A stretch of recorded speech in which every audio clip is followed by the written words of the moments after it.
Tunnel, le bruit et l'humeur. Anna Toumazov. Et bienvenue dans Tunnel, il est 19h à Paris, nous sommes le jeudi 27 février. Cette semaine, j'ai adoré déambuler au milieu de mimosas qui périclitent dans les rues de ma station balnéaire d'origine et je préfère que ce soit eux qui se répandent plutôt que les maisons secondaires de collectionneurs qui viennent dépeupler la ville pour n'y être qu'une semaine par an. Cette semaine, partie en goguette donc sonder mes souvenirs pour en coucher le best-of. Alors que je le rappelle, j'ai à peine 29 ans, mais je vous reparlerai de ce projet. J'ai détesté m'interroger plus profondément, contrainte de le faire sur la mémoire. Que nous reste-t-il quand plus de souvenirs, qu'un lien instinctif des uns vers les autres ? Faut-il tout raconter pour faire ciment commun ? La famille peut-elle sanctifier l'individu ? Cette semaine, j'ai écouté en boucle des tubes et chansons oubliées des décennies passées, en partant des années 60. La musique est propre à faire rejaillir des bribes du passé. Cette semaine, enfin, toujours plantée entre les deux arbres généalogiques familiaux, j'ai découvert plein de nouvelles choses. Parfois, il suffit de poser la question. Et quoi si les gens ne parlent pas quand même ? Toutes les familles font-elles des secrets ? Au-delà des familles, tout groupe humain garde-t-il des secrets ? Au-delà du secret, est-ce le propre de l'humain de ne pas tout dire ? Que faut-il garder pour soi ? Toute vérité est-elle bonne à dire ? Pourquoi la société même a des sujets de silence ? Comment s'exprimer autrement ? Ce soir, vous l'aurez compris, nous parlerons donc des non-dits. Et pour cela, ce soir, je suis entourée de Stéphane Malassagne. Tu es comédien, auteur, scénariste et tu dispenses aussi des cours et stages d'improvisation. Tu vas participer à l'émission Loup-garou diffusée cet automne, produite par Fari et Panayotis Pasco, avec qui tu écris actuellement un long métrage en compagnie d'Arnaud Chotard. Tu écris actuellement aussi un livre qui sort en décembre aux éditions Michel Lafon. Est-ce qu'on peut en savoir plus sur ces projets ? Non. D'accord. Merci pour l'invitation déjà. Je dois te dire sur quel projet ? Sur les deux ? Sur les Celui deux. dont tu as envie de parler ? Mais moi, je me suis fait connaître sur les réseaux avec un énorme non-dit. Je me suis fait passer pour un coach en charisme, en séduction, en développement personnel. Et puis, les gens ont cru que c'était vrai. Donc, j'ai surfé sur cette vague du mensonge. Et puis maintenant, j'aimerais bien l'adapter au cinéma parce que c'était mon projet de départ. Donc, le développement personnel, voilà, j'aime beaucoup ça. Je trouve qu'il y a un vrai angle, il y a une bonne satire à faire autour de ça. Et puis le livre, on est venu vers moi pour faire un objet satirique de second degré sur cet univers-là, pareil, du développement personnel, que j'ai bien étiré, bien exploité sur les réseaux sociaux. Bon, on va y revenir à ce personnage justement que... On était beaucoup à avoir vu passer sur TikTok, sur Instagram. Tout le monde se disait qui est ce gars ?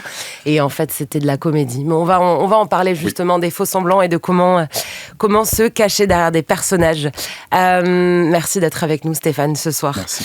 À nos côtés également, Élodie Fontuet, autrice, documentariste et journaliste spécialiste des questions LGBT+, un sujet auquel tu t'es intéressée pour de nombreux médias, parmi lesquels Arte, France Inter, France Culture, Nova. Tu as remporté un Outdoor du meilleur documentaire pour ton podcast Coming In sur l'acceptation de ton lesbianisme, qui a été adapté en BD avant que tu poursuives tes publications sur le sujet avec Anneau Désir, paru en 2024 à La Déferlante Édition. Tu as toi aussi des projets en cours. Je pense que vous êtes venus brainstormer, discuter ensemble. Est-ce que toi, tu veux nous raconter aussi ? Oui, même si ça n'a rien à voir avec le développement personnel, quoique. Est-ce que chaque projet n'a pas quelque chose à voir avec son propre développement personnel ? Complètement. Oui, en ce moment, je suis en train d'écrire un premier roman avec des histoires de famille, donc on est pile dans le thème du jour. Et je suis aussi en train d'écrire une bande dessinée sur les premières femmes députées en France. D'accord. Vaste programme. Oui. Après avoir interrogé plus d'1 millier de femmes, on le rappelle, pour ton projet précédent, oui, Anneau Désir. On va y revenir également de ce que c'est justement toute cette question justement de l'identité, du fait d'assumer l'identité et à nouveau de se dire ou de ne pas se dire parfois même à soi-même. Merci d'être parmi nous, Élodie. À nos côtés également, Marion Mésadorian, tu es actrice, humoriste, auteure. Ton goût pour l'observation des gens se retrouve dans tes spectacles, galerie de personnages qui croquent nos travers. Dès 2016, tu proposes un seul en scène, Pépite, prétexte pour parler de la vie en incarnant plusieurs visages. Tu deviens par la suite chroniqueuse sur plusieurs chaînes radio. Tu participes à des festivals d'humour et as même été à l'affiche du film Une belle équipe, avant de revenir sur scène avec un nouveau spectacle, Craquage. Que raconte ce spectacle ? Le non-dit. Le craquage, oui. Craquage, c'est plus de 15 personnes, des portraits qui vrillent, qui pètent un plomb parce qu'ils n'ont pas osé dire en temps et en heure ce qu'ils auraient dû dire, peut-être, à leur famille, au boulot, leurs amis, à un passant dans la rue, enfin bref. Et c'est, voilà, craquage, c'est pourquoi est-ce qu'on n'ose pas dire les choses en temps et en heure et quelles en sont les conséquences. Ouais, on voit vraiment qu'il y a une soupape sur ces personnages. Ouais, c'est ça, c'est quelles en sont les conséquences sur nous, notre corps, les relations avec les autres. Et puis, je décline les choses sur 15 façons de craquer, qui n'est pas que le cri hystérique, mais non, ça peut être vraiment plein de choses différentes et puis des thématiques différentes. C'est pas uniquement le burn-out en entreprise. Et un de tes personnages, dans tous ces craquages, a cette phrase: si tu n'apprends pas à parler, même pour une simple contrariété, tu auras forcément une grippe ou un cancer. Oui, ça là, elle fait mal. Ça, on va y les revenir. gens se grattent à ce moment-là, je te cache. Parce qu'elle est vraie. On va y revenir justement sur ces non-dits et tout ce que ça peut créer. Merci d'être avec nous ce soir, Marion. Et enfin, à cette table, nous avons ce soir Juliette Fievé. Tu es journaliste et présentatrice radio et télévision, avec notamment Légende urbaine, une émission qui donne la parole aux grands acteurs de la culture urbaine, diffusée sur Radio France Internationale, RFI, et France 24 tous les samedis et dimanches. Exactement, et sur YouTube tous les jours. Ouais. J'en profite que tu sois là et que tu sois l'experte. Comment est-ce qu'on définit la culture urbaine ? Parce qu'on entend toujours parler de musique urbaine, d'artistes urbains. Alors très souvent, ça se base quand même sur une couleur de peau avant toute chose, même s'ils font du jazz.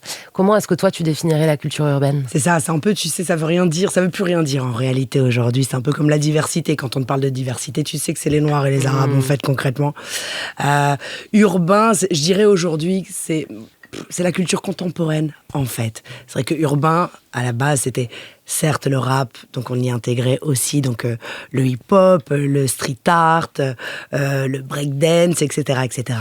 Et puis ce terme a été galvaudé évidemment, et on y intègre aujourd'hui du R&B, on y intègre plein de choses. Et c'est vrai que les acteurs de ce mouvement, dirons-nous, grincent un peu des dents avec ce terme urbain, parce que finalement le rap aujourd'hui est devenu la musique populaire par excellence. Donc c'est pas urbain, c'est pas une niche, c'est pas tout ça, mais bon. Voilà, en tout cas, ça reste un terme générique qui permet quand même d'identifier de quelle musique il s'agit et de quelle culture il s'agit. Et du coup, quelques noms quand même de cette galaxie de la musique dite urbaine. Kerry James, Sean Paul, Magic System, Papa Wemba, Pitbull, c'est des gens avec qui tu as travaillé. Complètement. Ouais. Tu as aussi interviewé l'intégralité du rap game français, passant de longs moments avec eux et obtenant des confidences rares, ce qui t'a valu le prix honorifique de la meilleure journaliste aux African Talent Awards.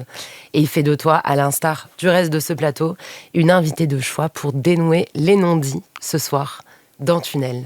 Et on va commencer par la question coquine, comme dirait l'autre. Est-ce que toutes les vérités sont bonnes à dire ? Ah, ça y est, faut se lancer. C'est clair. C'est comme quand on a un parterre de gens en face de soi et puis il faut que quelqu'un pose la première question. Mais vas-y, t'avais l'air de te lancer, Marion. Ah voilà, d'accord, on m'a jeté la patate chaussée pour toi. Elle t'a vraiment jeté dans l'arène. Alors, est-ce que toute vérité est bonne à dire ? Moi, je trouve qu'il faut dire, mais il y a la façon de le dire et il y a le moment. Souvent, quand c'est compliqué de dire certaines choses, déjà, isoler la personne concernée et ne pas la prendre en guet-apens devant tout un groupe, première chose. Et puis, trouver le bon moment, là où il y a une écoute et là où c'est possible de dire les choses. Mais je trouve que toute vérité est bonne à dire. Mais surtout que dans ton spectacle, on le voit, les gens, faute de communication, pètent un câble. On a une dame qui pète un câble à son pot de départ, qui insulte tout le monde. Ah oui, Chantal, oui. On a vraiment des gens qui auraient peut-être dû communiquer et qui n'ont pas communiqué. Oui, c'est ça. En fait, quand on craque, c'est que cette vérité qu'on garde au fond de nous, on le voit dans nos familles, ces fameux secrets où il faut jamais rien dire, mais tout le monde est au courant sauf la personne concernée. Et au simple truc en entreprise, ça fait 10 ans qu'on supporte tel gars et que personne n'ose lui dire si, ça, machin. Et en fait, ça vrille le dernier jour. Elle fait son pot de départ, en l'occurrence dans mon spectacle, et elle se contient elle se contient, mais ça explose et elle dit tout ce qu'elle pense à tout le monde, quoi. Donc c'est compliqué. Et justement, dans les familles, il y a un peu cette espèce de tradition de ne rien dire, rien raconter. C'est quelque chose de mauvais ou c'est plus de la pudeur et des distances et c'est OK ? Moi, je trouve que c'est aussi que la manière de parler, la manière de dire ou de ne pas dire, il y a des gens qui sont très familiers de la parole, il y a des gens qui apprennent à parler, qui sont plus à l'aise avec la parole, et d'autres pour qui c'est beaucoup plus difficile, qui vont se sentir très vite vulnérables dès qu'ils vont commencer à parler. Et dans les familles, il y a forcément des gens qui sont vulnérables quand ils parlent. Et ça nous met aussi sur un terrain d'inégalité, je trouve, dans la parole. Il y a des gens pour qui c'est très facile, ou en tout cas qui vont trouver les mots facilement. Et même quand on se dispute, il y a des gens qui vont avoir la répartie très facile, qui vont terrasser l'autre très rapidement. Et donc, il y a aussi ce jeu, parfois dans les familles, de qui parle mieux que l'autre et qui est moins vulnérable aussi vis-à-vis de la parole. Après, il y a un autre problème aussi, c'est qu'il y a des gens qui ne sont pas prêts à entendre la vérité. Donc, même si nous, on est prêts à la dire, on a quelqu'un en face de nous et on peut on peut prendre des pincettes, on peut choisir le bon moment. La personne ne peut pas l'entendre. Dans les familles, je pense que c'est encore plus marqué qu'en entreprise où il y a un petit peu moins d'attachement et on connaît, c'est ancré en fait depuis l'enfance. Donc c'est très difficile parfois de dire la vérité à des membres de la famille. Je pense à la famille plus particulièrement. Il y a des espèces de notions en plus de respect hiérarchique. Puis on anticipe et il y a des l'intention réactions. aussi. Il faut être honnête avec soi aussi. C'est-à-dire que je suis complètement d'accord avec toi. Il y a des timings, comme tu le disais. Parfois, les gens sont absolument pas prêts à entendre, mais il faut aussi se poser la question sur la raison de dire les choses. Est-ce que c'est réellement pour l'interlocuteur ou est-ce que c'est pour se libérer d'un poids, soi, en fait souvent, on va communiquer, mais est-ce réellement complètement à 1000%, si on doit être honnête avec soi-même, dans l'intérêt de l'autre et pas simplement pour se décharger, se libérer. Donc, faut se questionner. Je suis pas certaine que toutes les vérités soient bonnes à dire, finalement.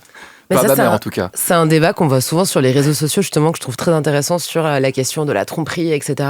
Avec des gens qui disent oui, mais en fait, je l'ai trompé, mais je lui ai dit. Donc, oui, mais ça compte pas. Peut-être que ta punition, ça peut être de justement garder ça pour toi et de t'en vouloir de ton côté. Complètement. Quoi. Et tu vas te balancer. C'est arrivé, d'ailleurs, récemment, à l'un de mes très, très proches amis. En plus, vraiment, il a fait un bisou, d'accord, un bisou. Et il culpabilisait tellement qu'il est allé se balancer auprès de sa femme. Genre, j'ai fait un bisou, ils sont mariés depuis 20 ans, ça a été une catastrophe, en fait.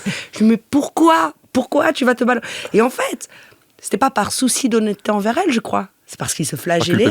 Et c'était sa culpabilité qui l'a poussé à faire ça. Donc, ça s'est soldé comment, l'histoire du bisou, du coup? Ça va mieux, mais ça a été assez catastrophique pendant des mois. Ouais. C'est pour ça que je le dis jamais, moi. Jamais. Si ta femme nous écoute, elle sera ravie. Est-ce que justement les vérités, on les dit plutôt pour soi ou pour les autres? Je me tourne vers toi, Élodie, qui a quand même pas mal travaillé sur le sujet aussi. Oui, sur le sujet de la vérité. Alors moi, c'est vrai que je travaille beaucoup sur la question de l'identité par l'orientation sexuelle. Et le fait de dire ou de ne pas dire, évidemment que ça peut être extrêmement... alors ça peut être très salvateur, c'est sûr, hein, de dire qui on est.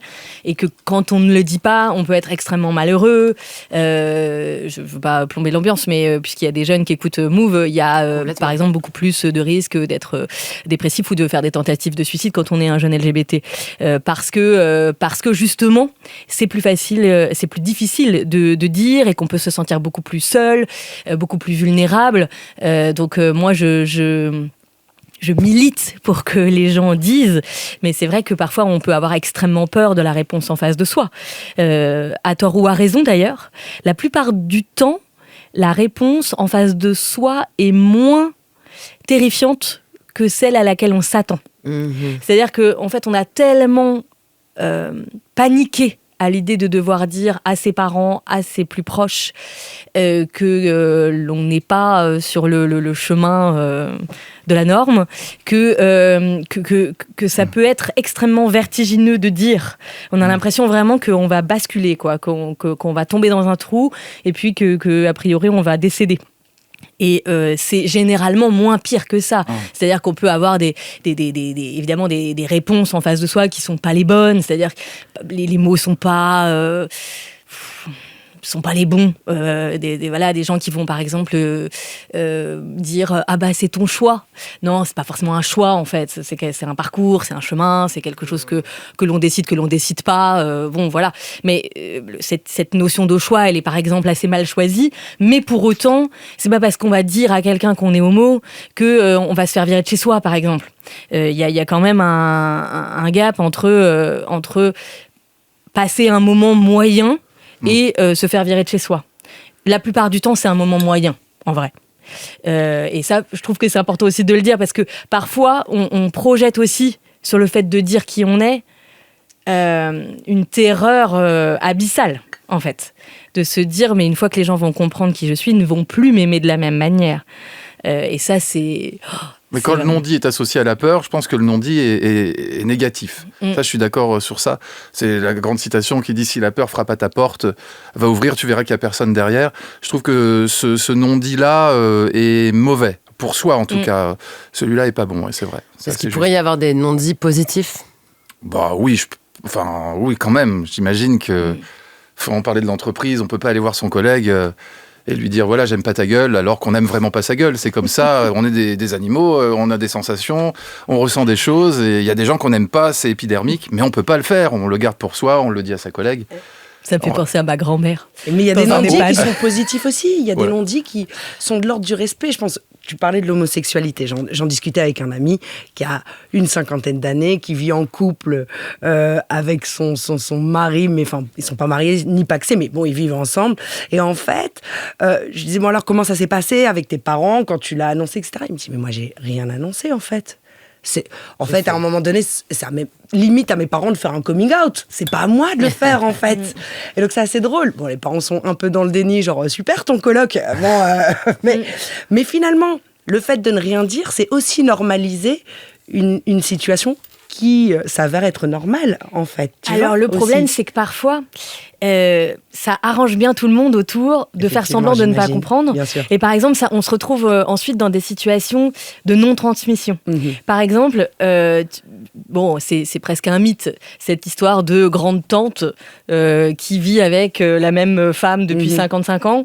C'est une très bonne amie, apparemment. De cette personne. Bon, évidemment qu'elles sont ensemble, tout le monde le sait, mais sans le dire. Elles-mêmes ne le disent pas, d'ailleurs, puisque c'est vrai que passé un certain âge, les personnes homo ne le disent pas, pour la plupart d'entre elles.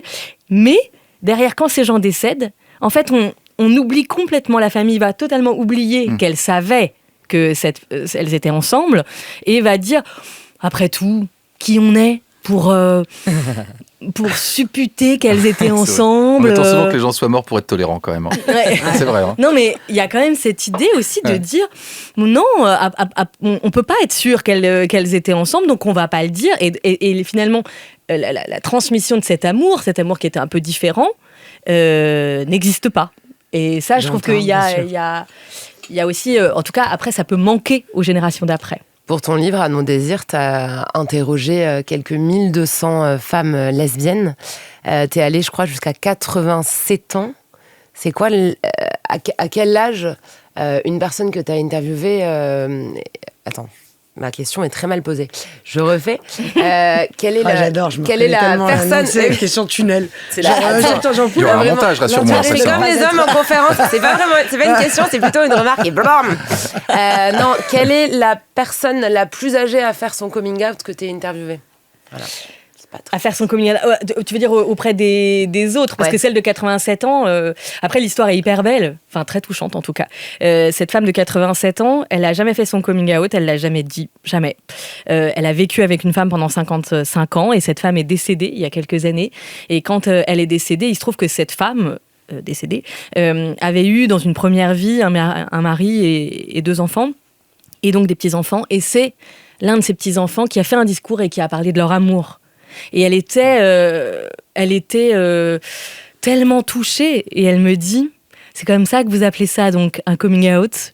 Elle me dit, bah voilà, moi mon coming out, j'avais 86 ans dans une église, et pour la première fois, on a parlé publiquement de mon amour pour quelqu'un.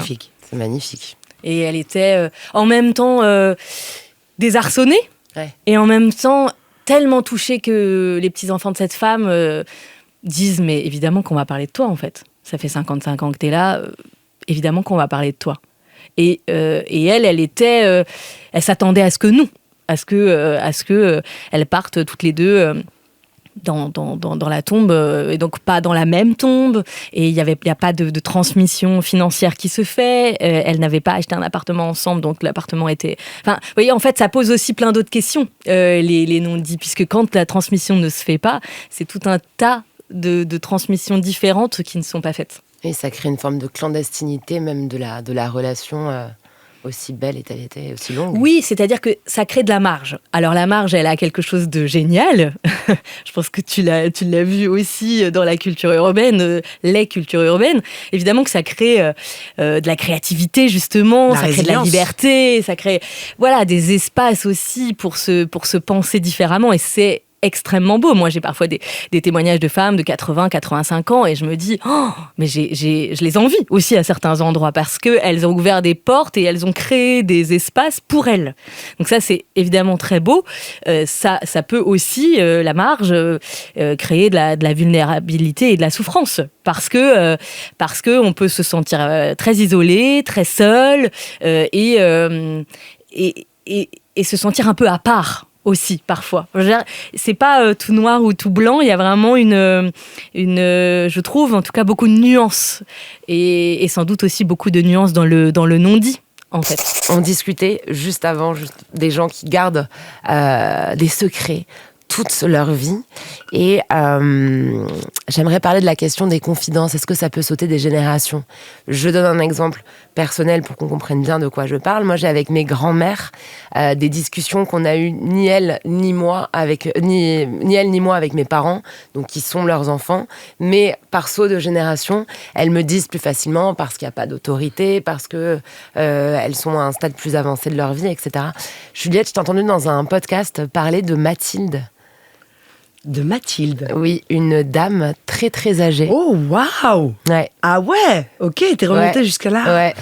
Ouais, moi j'ai toujours une affection particulière pour les personnes âgées. Et donc Mathilde, c'était ma super copine. Je devais avoir 9 ans. Elle avait 80 ans. Mais de tout temps, je crois que depuis que je suis toute petite, j'ai grandi à la campagne, donc j'ai toujours pris mon petit vélo et puis je me baladais de maison en maison, en fait. Et donc je fréquentais à la fois des jeunes de mon âge, mais aussi des personnes plus adultes. Et Mathilde, c'était ma super copine. Elle vivait seule, elle faisait de la corde à sauter, peut-être même à 85 ans, en fait. Et ouais, j'ai une fascination. Alors après, il y a personnes âgées parce que... Le respect ne vient pas du fait que les gens aient des cheveux blancs, en fait, parce que ça va pas, ça colle pas forcément avec la sagesse, en réalité. Mais certains sont devenus sages, vraiment. Et c'était le cas de Mathilde.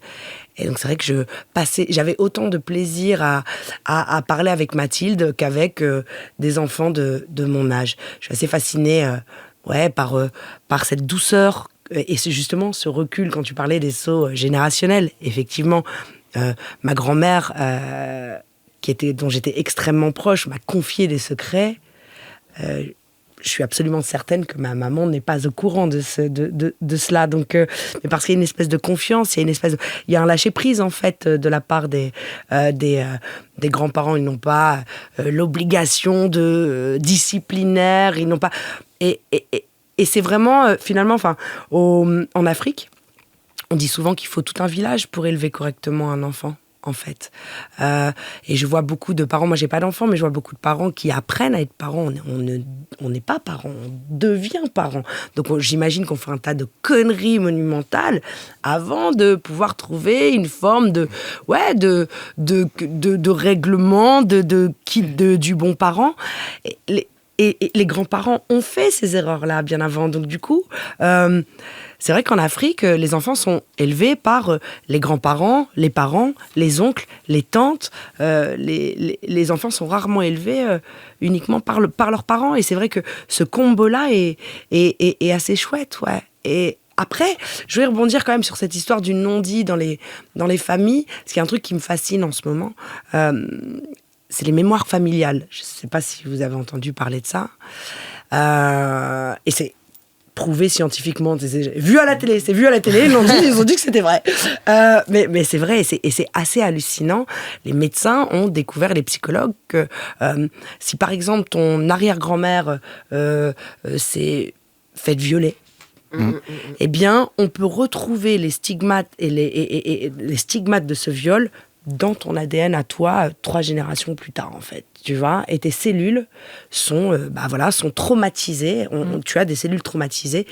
On dit qu'elles portent ce conflit. Tu portes ce conflit-là, en fait. Et donc, il existe des psychogénéalogistes. Ouais, exactement. Ouais. Tu fais de l'étiologie ou je crois que ça s'appelle de l'étiologie. Tu peux aller voir et consulter, etc. Et c'est bluffant. C'est complètement fou. Et tu vois des trucs qui se répercutent et qui se reproduisent. Elle est capable de voir des choses d'aujourd'hui avec le passé sans qu'on ait besoin de lui expliquer grand-chose. Hein. C'est vraiment bluffant. Ouais. Mais c'est vrai que parfois tu découvres du coup des choses et c'est vachement, et c'est en ça où effectivement les non-dits, c'est pas toujours bon, et en effet il faut se dire les choses dans la famille, parce que on a tous, je pense, un tas de casseroles, nos démons, etc. On essaie tous de devenir un être meilleur et d'être moins torturé, mais en fait quand tu te rends compte que tu portes aussi les stigmates de ce qui tu te dis non mais attendez, j'ai déjà assez avec mes dossiers, l'équipe, alors ça vient de ma grand-mère, ok, là ça vient de mon grand-père paternel, ok, et donc ça te déculpabilise déjà, et puis ça t'aide à comprendre et surtout, à t'en libérer en disant alors ça c'est pas du tout mon dos en fait, et cette réaction ou ce défaut ne vient pas de moi, et ça aide quand même à guérir beaucoup de choses ou à apaiser beaucoup de choses. Et t'as réussi, pardon, mais tu disais ma grand-mère elle m'a confié des choses que ma mère ne sait pas. À ne pas balance. Bah ouais, parce que quelque part, elle va les dire ce soir à notre micro. Oui, voilà. Non, mais que juste pour vous en exclu. Non, mais que t'es dépositaire aussi, parfois, ça. Enfin, je veux dire, ça veut dire chaud. Que... Ouais. Non, parce qu'en fait, elle m'a pas dit des trucs qui étaient. Elle m'a dit des trucs assez rigolos, plutôt rock'n'roll. Moi, ma grand-mère est née en 1924. Elle s'est mariée 2 fois, elle a divorcé 2 fois. Autant te dire qu'elle est plutôt punk. À l'époque, ça se faisait quand même moyen, cette affaire. Voilà, c'était vraiment une grande dame. Mais ouais, moi j'ai cette culture du secret. C'est-à-dire, je pars du principe que si une personne te demande de ne rien dire, c'est juste ne dire rien. Effectivement, on connaît, c'est Pagnol qui disait un secret, c'est une chose qui se dit qu'à une seule personne à la fois. et c'est plutôt vrai. Mais peu importe en fait le degré là, il s'agit de ma grand-mère, mais si demain Anna me confie un secret, mais je n'irai pas le confier à quelqu'un dont je suis plus proche sous prétexte que je connais moins Anna. Et non, un secret, c'est un secret. Et pour moi, c'est précieux. Et je trouve que la personne t'honore en se confiant à toi, en fait. Elle te donne quelque chose de précieux, en tout cas qui lui semble précieux. Autrement, donc non, j'ai pas balancé. C'est sûr que des fois, ça te gratouille un peu. Il y a des gens à qui on dit vraiment tout, quand même. Alors, ça, c'est une discussion que j'ai eue avec ma mère, qui me dit, ma mère me dit ça. Quand on se retrouve dans le salon, c'est le soir, tu sais ce que j'ai entendu. Enfin, quand même, c'est dur. Il y a des gens à qui on dit vraiment tout, quoi. Je comprends, ma maman. Parce qu'on a confiance, notre secret, c'est le leur. J'entends. Ma mère me dit, moi, je te dis tout, comment tu peux ne pas me dire ce qui est arrivé à Nicolas? C'est ton ami, c'est ton frère, c'est super, mais je suis quand même ta mère, tu peux me le dire, moi je te dis tout. Je dis non, parce que moi à partir du moment où Nicolas m'a dit de ne pas dire, tu connais Nicolas, c'est comme ton neveu, finalement, si lui il a cette info-là, il veut peut-être pas que tu la saches parce que toi tu vas changer de regard envers lui, et en fait ça n'est pas à moi de changer ce regard et cette vision que tu as. Et donc elle pestait un petit peu. En disant, comment tu ne me dis pas sur Nicolas? Je dis et moi ça te pèse pas? Non. Ça peut être pris pour un manque de confiance aussi, du coup. Hein. Non, mais justement, tu me fais confiance, c'est un secret. Ouais. Donc je vais pas balance. Mais tu lui montres justement, moi je trouve en plus que tu vas pas répéter ses secrets à elle. Non.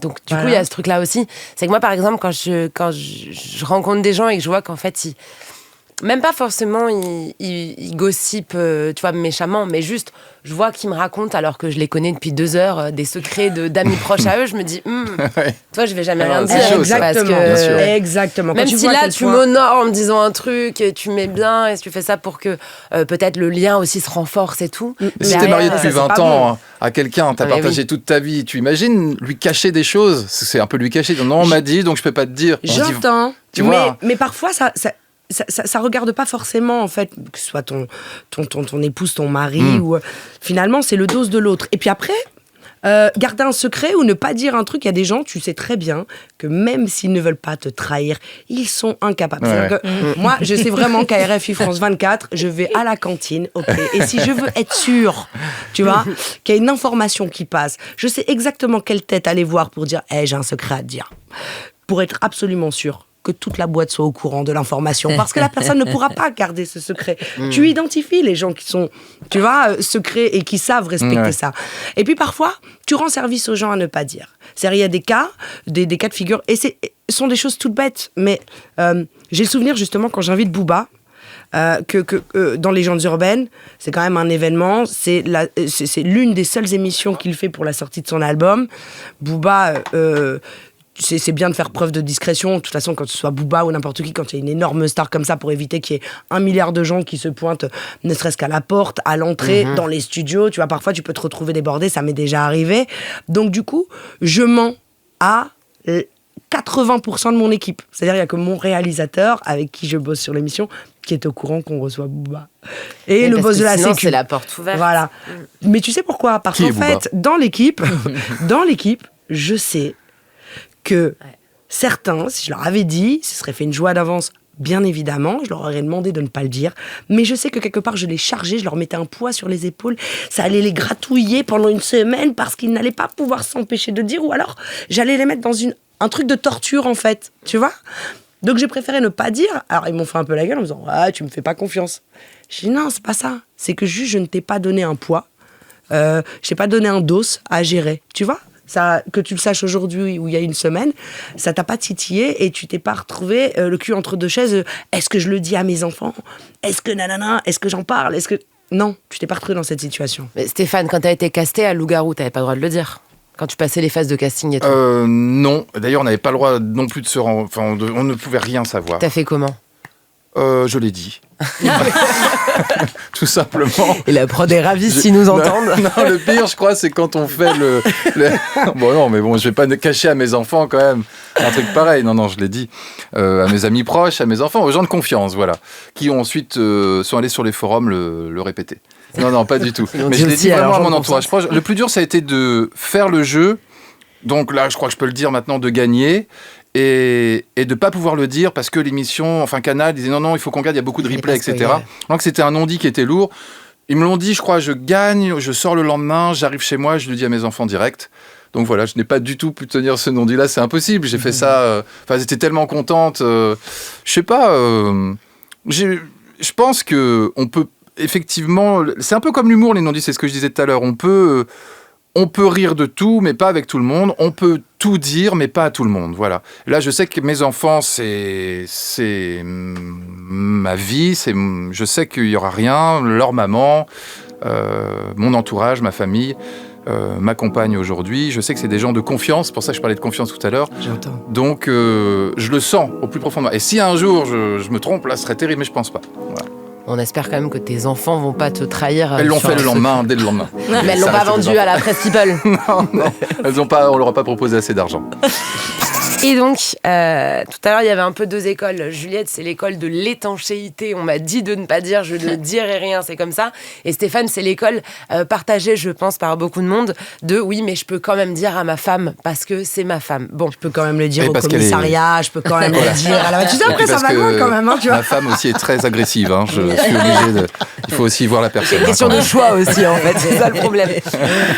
Non, mais très souvent, typiquement, j'allais dire dans les villages, mais même pas que dans les villages, dans les villes aussi, parfois il y a des couples justement dans les bandes de potes. Donc si 2 meilleurs amis sortent avec 2 meilleurs amis meufs, imaginons. Il y a un des mecs qui trompe, il y a un des mecs qui trompe sa meuf.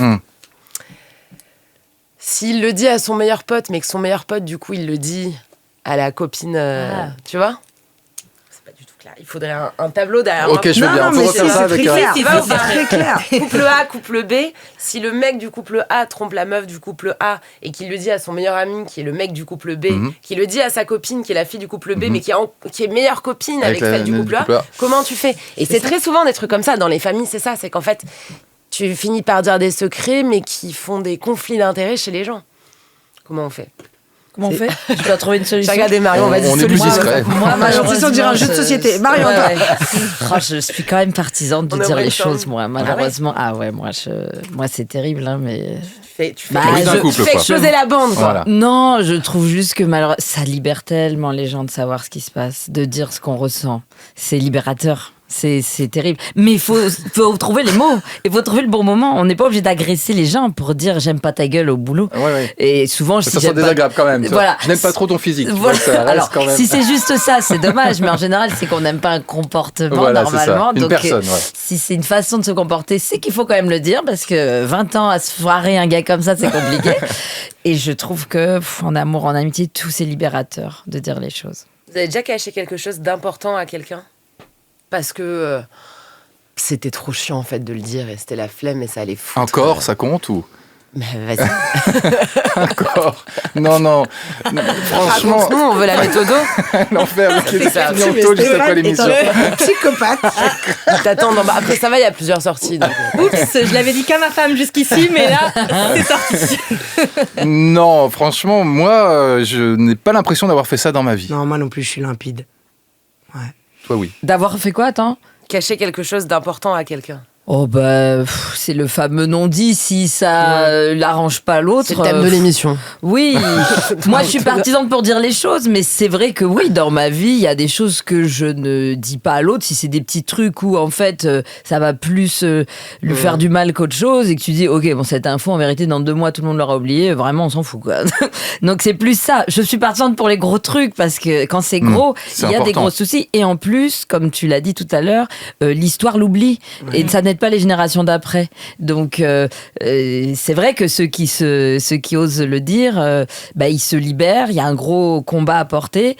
Ça libère les nœuds énergétiques, comme on disait, pour les générations d'après, et ça libère certains conflits. Mais c'est pas évident. Et je suis d'accord que pas tout le monde a le verbe facile et la façon de le dire. Et ça, c'est vrai que t'as raison. Ouais, tu finis pas dans Festen, quoi. Tu vois. Alors, Bah ouais. Et c'est marrant parce que ça rebondit, parce que du coup, moi, à la question, je pense, du coup, j'ai mis quand même un petit temps avant de parler de mon orientation sexuelle. Et je trouve que ça rebondit avec tout ce qu'on se disait sur est-ce qu'on le dit, par exemple, à notre conjoint ou à notre conjointe, parce que, et notamment pour les lesbiennes, en fait, la plupart d'entre elles le disent d'abord, enfin, c'est pas moi qui invente, hein, c'est vraiment, pour le coup, c'est étudié, le disent d'abord à leur mère et pas à leur père. Ah ouais. Et soit la mère le dit au père, soit elle le dit au père, mais 100 ans plus tard, généralement. Par exemple, je me suis toujours dit, waouh, c'est quand même quelque chose d'être. Moi, il y a des femmes autour de moi qui donc ont porté le fait de savoir que leur enfant était homosexuel sans le dire à leur mari, et ça peut durer longtemps.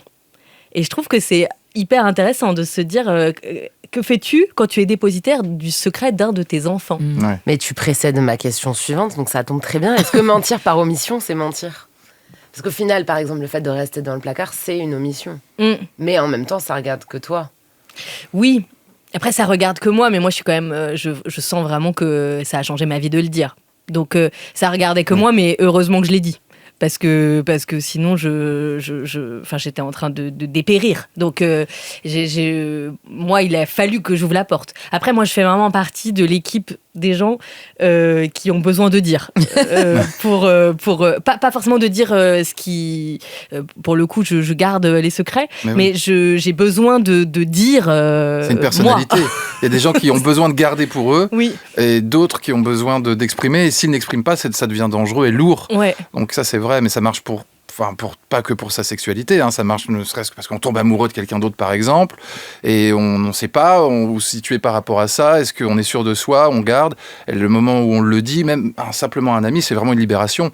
Quand on a une personnalité, ou c'est un poids. Il y a des gens qui sont très secrets, qui au contraire, pour eux, c'est terrible de le dire, et ils se sentent nus, ou en tout cas jugés, je sais pas, mais je fais partie de cette team-là aussi. On fait partie de la même team. Et ben voilà. Attention, parce que... les corps ensemble, c'est Attention, super. parce que justement, le mec a gagné loup-garou comme ça, donc fais attention quand même. J'ai rien à gagner, là. Et justement, je me tourne vers toi, Stéphane. Après, je sais pas si c'est toi qui devrais y répondre, mais faut-il se méfier des bons menteurs ? Parce que justement, CF, ta performance quand même dans cette émission. Je pense quand même que oui. C'est vrai. Un bon menteur, c'est quelqu'un qui peut mentir n'importe quand et Bien tout sûr. le temps. Hein. C'est ça qui est terrible, quoi. Quelqu'un qui ne sait pas mentir, c'est plutôt rassurant. En tout cas, j'ai encore parlé de ça, mais dans la vie de couple au moins déjà.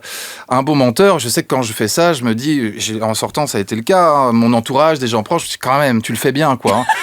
Forcément, après mon entourage, je le savais que je le faisais bien. J'ai pu le faire bien dans ma vie, mais après je suis comédien, c'est pas pareil. Je fais la part des choses, je sais que c'est un jeu, je me mets dans un personnage, donc moi c'est un décor de théâtre pour moi. Mais forcément, je vais être beaucoup moins à l'aise avec la sincérité, les sentiments quand je suis dans la vraie vie. On va voir, je mens, hein, vraiment. Alors c'est pour ça on me dit après le jeu, mais t'es un psychopathe, tu fais ça tellement. Ouais, mais là j'ai aucun lien avec personne, je connais personne, c'est un jeu, c'est un cadre. Si je suis dans le contexte de la famille, on va voir quelque chose dans mon regard, on va sentir quelque chose change. Quand même, moi ce qui me fait peur, c'est ces gens capables de mentir aussi bien dans le cadre intime. Voilà. Ouais. Là je Ça, me c'est dis. flippant. Ces gens qui sont capables d'avoir des doubles vies, des triples vies. Et qui se convainc en fait même de leurs Ouais. mensonges. Complètement. parfois. Ah ouais, Parce c'est que ça qui fait t'arrives peur. souvent à ce niveau-là où tu te dis. Et là, c'est Oh, la waouh. mythomanie quand tu te convaincs de ton mensonge. Ouais, mais tu sais, il y a beaucoup de gens qui en fait vont être convaincus de leur, tu vois, de leur dire au moment T, ils vont le vivre, ils vont machin, et puis en fait finalement, il y a une forme d'inconséquence, mais je trouve que vraiment les gens qui mentent dans la vraie, enfin moi, dans la vraie vie ou pas, enfin après être comédien, c'est autre chose. Voilà. Mais c'est vrai que moi Dans je me méfie l'intimité. souvent des comédiens, des comédiennes en me disant. Est-ce que vous êtes en train de me douiller ou pas? Parce que Ouais, vous êtes t'as comédien, raison, hein. en fait, tu vois. Et vous devez porter ce fardeau-là aussi, c'est vrai. Les gens ont peur de vous, parfois. Franchement, pas tant. Je Non. trouve que moi qui fréquente beaucoup de comédiens, je les trouve pas forcément si convaincants dans la vie. Et C'est vrai, hein. par Des gens contre, sensibles, les donc, autres font vachement Je suis d'accord. C'est vrai, c'est flippant. hein. Vraiment, hein. Parce que, ouais, non, il y a un cadre, je crois. Et d'accord. évidemment, il y a toujours un ou deux tarés qui se faufilent dans le métier. Mais je veux dire, non, c'est quand même, il y a le cadre. Aussi, tu distancies ta personne vraiment de ton personnage en tant qu'actrice, comédienne, humoriste. Oui. Ou c'est complètement la même chose et les deux les deux vies s'inspirent l'une l'autre. Oh bah moi, en plus, comme je fais pas de stand-up, j'ai pas un clown unique comme pouvait avoir Coluche ou comme peut avoir Paul Mirabel, Fary. J'incarne, je me considère plus comédienne, donc j'incarne vraiment 16 personnages. Donc à chaque fois, je rentre dans la peau de quelqu'un, je ressors très très vite et je rentre et je ressors. Donc moi, ça me plaît d'avoir des respirations différentes et d'essayer de comprendre comment il fonctionne, comment il respire, pourquoi il parle aussi vite, pourquoi il parle si lentement. Ça, moi, ça me Il y fait a un rire. côté très nouvelle en plus dans ton spectacle Craquage. C'est des petites tranches de vie qui sont superposées sans effectivement une incarnation linéaire, quoi. Bah, j'aime bien montrer des portraits presque cinématographiques où il n'y a pas du tout de caricature. Où en fait, on se reconnaît nous, on reconnaît notre mec, on reconnaît notre boulangère, notre grand-mère. On fait, mon Dieu, mais c'est vrai. Et qu'on dise, ok. Et ça me plaît de flirter avec l'extrême réalité. Et en même temps, il faut quand même mettre une distance, sinon on est dans un film absolu et c'est quand même difficile de pouvoir rire. Donc, pour qu'il y ait du rire, il faut quand même créer un certain décalage. Mais j'aime pas la caricature. Ça, moi, j'y crois pas quand je vois une caricature. Donc, je suis pas touchée, donc je ne ris pas ou je suis pas émue. Stéphane, j'ai vu une interview. Alors, est-ce que tu disais la vérité ou pas? Je ne sais pas du coup, mais Ça m'étonnerait, mais tu allons-y. disais. Non, Je où ne pense pas. Où tu disais avoir deux voix. Tu avais la voix Oh de là la là, vie mais je me privée. suis mis dans une merde avec ça, Mais c'est c'est vrai pas ou pas possible.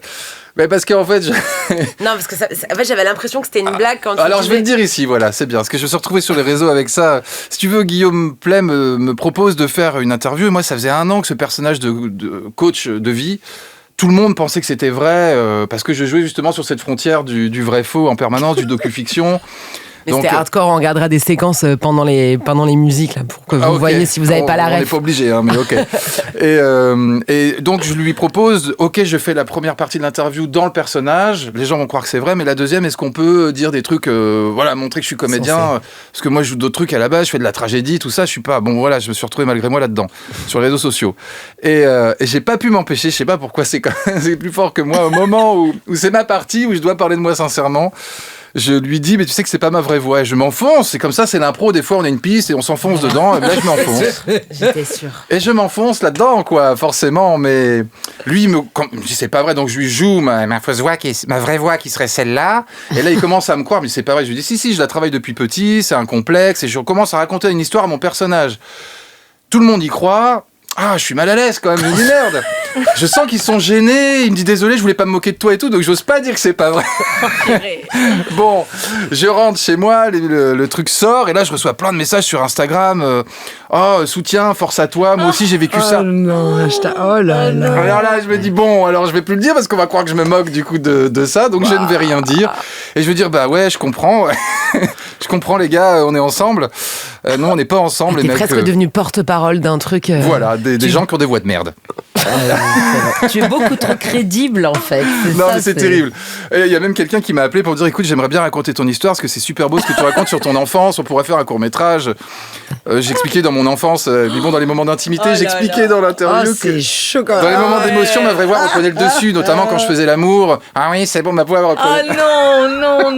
Je me suis enfoncé dans un Mais c'est drame. hyper intéressant sur les mensonges qu'on dit et que tu sais, au moment où on les dit, on se dit non, non. Parce que ça arrive aussi dans la vie, ça quand même, parfois. Mais moi, je sais pas pensais qu'ils pourquoi allaient tu rire mens. en fait. Et ils ont pris ça tellement au premier degré. J'ai eu un tel malaise en face. J'ai dit bon, bah, je peux plus annoncer ma blague. Donc Ce qui est terrible, c'est que s'il faut, là, il y a des nouveaux auditeurs qui sont venus écouter juste parce que t'es un peu leur phare dans la nuit, leur rôle modèle, tu vois. Arrête.